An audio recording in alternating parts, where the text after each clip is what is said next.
I was, of course, happy to meet the Hezbollah people because it's a point of view that's rarely heard in the United States. And I have no problem saying that I do want to express solidarity with them. And I'm not going to be a coward and a hypocrite about it. I don't care about Hezbollah as a political organization. I don't know much about their politics. And anyhow, it's irrelevant. I don't live in Lebanon.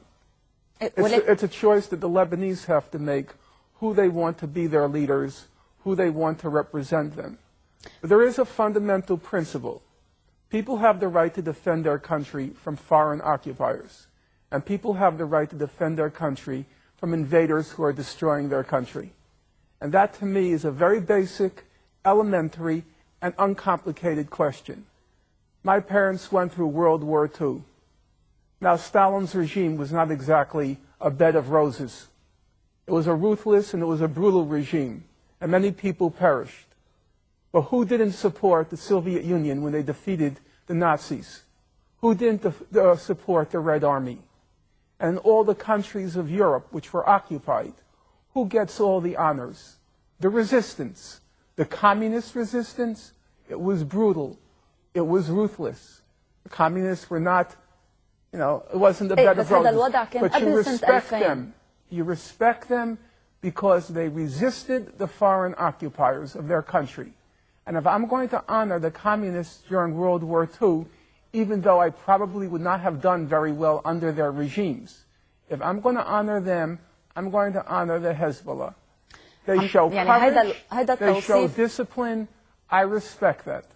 هذا التوصيف صحيح، ولكن قبل سنة 2000 بعد 2000 صار في انسحاب إسرائيلي من منطقة جنوب، صار في انقسام بداخل لبنان بين الأطراف السياسية اللبنانية حول موضوع مستقبل السلاح وموضوع المقاومة. يعني هذا الانقسام الذي حصل أنت هون عم تفوت طرف فيه، أنت عم تكون طرف.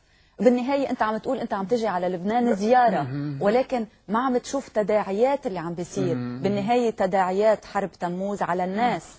Listen, if you want to close your eyes and believe it was all over in May 2000, you can do so. You can play that game. But the reality was, and everyone understood it, that the Israeli attitude was, we're going to knock out Hezbollah. And they began planning for a new war right after they were forced to leave in 2000. They found their excuse, their pretext, in July 2006. But there's no question among rational people that Israel was never going to let that victory go by, the Hezbollah victory go by. They were determined to teach كان يمكن تجنبه. يعني هون ممكن يقدر الطرف الآخر يقول لك ممكن تجنبه ما توقع بالفخ. It could not have been avoided. There is no way that the United States and Israel are going to tolerate any resistance in the Arab world. You want to pretend it can be avoided, you can play that game. But serious people, clear-headed people, knew there was going to be a war sooner or later. You think there's not going to be another war? You think Israel is going to allow that defeat in July 2006? You want to pretend it's Hezbollah that's causing the trouble? No, there will be another war, and the destruction will probably be 10 times worse, maybe even more, than July 2006, because Israel is determined with the United States to put the Arabs in their place and to keep them in their place. Now, how can I not respect those who say no to that? You know, during the Spanish Civil War, there was a famous woman, they called her La Pasionaria, Dolores Ibarruri, from the Spanish Republic. And she famously said, it's better to die in your feet than to walk crawling on your knees. ولكن هذا خيار الشعب اللبناني كله. يعني مش I totally agree. I'm not telling you what to do with your lives. I'm not telling you. And if you rather live crawling on your feet, I could respect that. I could respect that. People want to live. How can I deny you that right? But then how can I not respect those who say they'd rather die on their feet? How can I not respect that? Israel and the United States are attacking because they will not allow any military resistance to their control of the region. That's the problem. If Hezbollah laid down its arms and said, we will do whatever the Americans say, you wouldn't have a war, that's true, but you'd also be the slaves of the Americans. I have to respect those who refuse to be slaves. ما في غير طريقة واحدة اللي هي المقاومة العسكرية؟ I don't believe there's another way. I wish there were another way. Who wants war? Who wants destruction? Even Hitler didn't want war. He would much prefer to have accomplished his aims peacefully, if he could.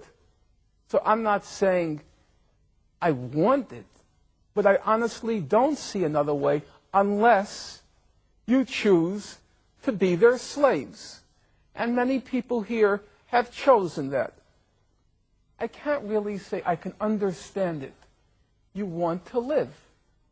I can't really say I respect it.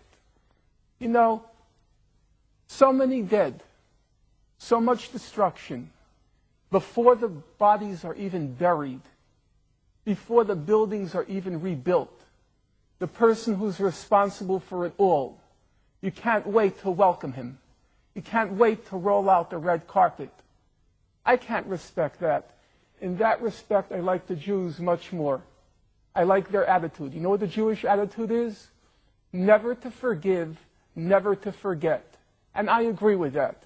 Why roll out the red carpet less than 2 years after your whole country was destroyed by them?